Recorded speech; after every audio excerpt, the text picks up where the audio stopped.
Welcome to Dead Curious with me, Lissa. So, today we're going to be talking about the Hannah House in Indianapolis, Indiana. Now, for some backstory on the Hannah House's namesake or name came from Alexander Moore Hannah, um, who was born in 1821 and died in 1895.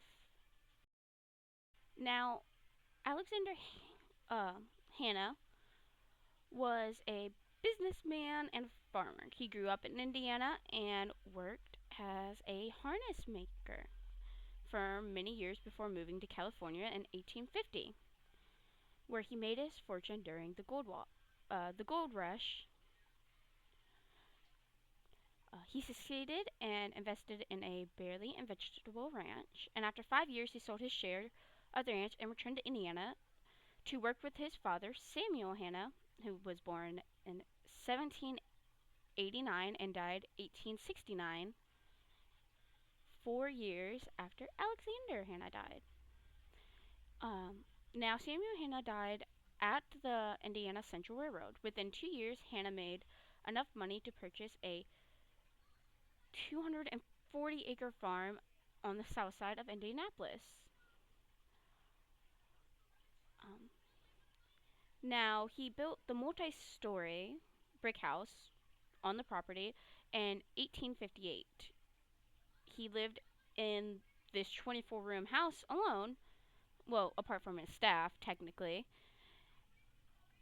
until 1872 when he married Elizabeth, Elizabeth Jackson, who was born 1835 and died 1888. After he married, he built a service building which had a smokehouse, milk cooling room, staff quarters, and a wash house. They had one child together, which was a stillborn, on March 16th, 1875. They had no heirs, so when they died, they were it was subdivided and sold after his death.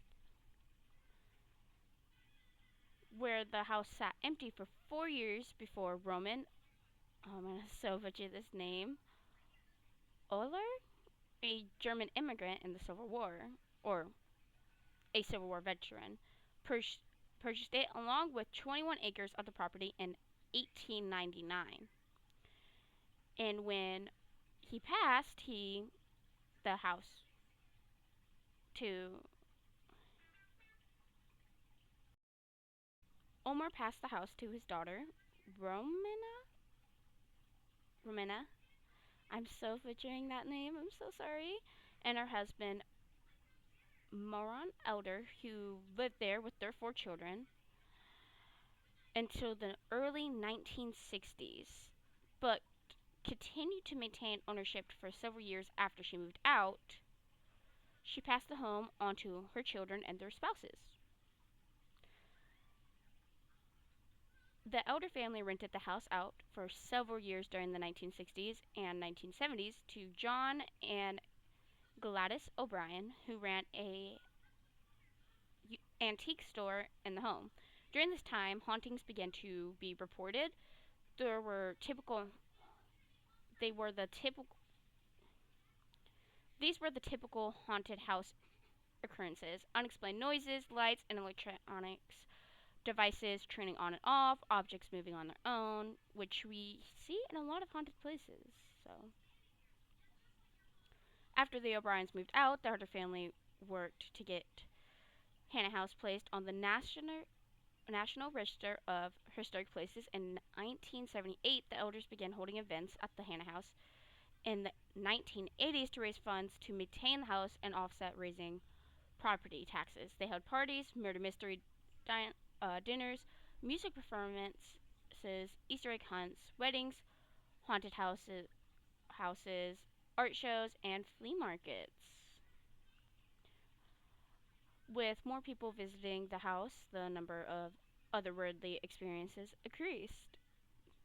So, people claimed that they smell of burning candles wafted down from the attic, where servants who had lived in the house supposedly had kept an altar. Several people have mentioned experiencing the foul smell of rotting flesh in the first bedroom at the top of the stairs.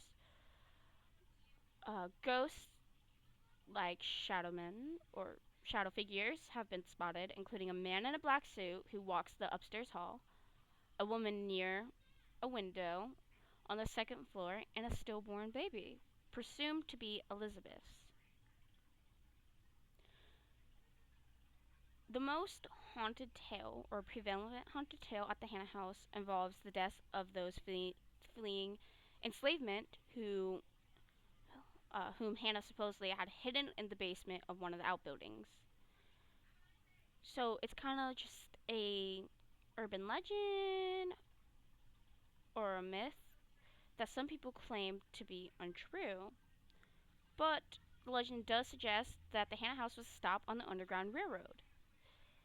Of course, there is no evidence that the, home was connected to that, but it's still a thought. Um, so the ghost story behind the Hannah house is a tragic tale, in my opinion. So during the Civil War, enslaved people running for freedom found refuge in the house. However, while sleeping in the basement, an oil lantern was knocked over. The resulting fire killed the entire group. The bodies were buried quickly on the property to sweep the incident under the rug. Visitors to the Hannah house claim to have seen these poor people wandering the grounds and the house, causing doors to open and close without warning. Other people that, or other ghosts that are claimed to be seen, include the owner, Alexander, Hannah, and of course, the smell of decaying flesh. Um, Now, of course, this is a very tragic event that has happened. So,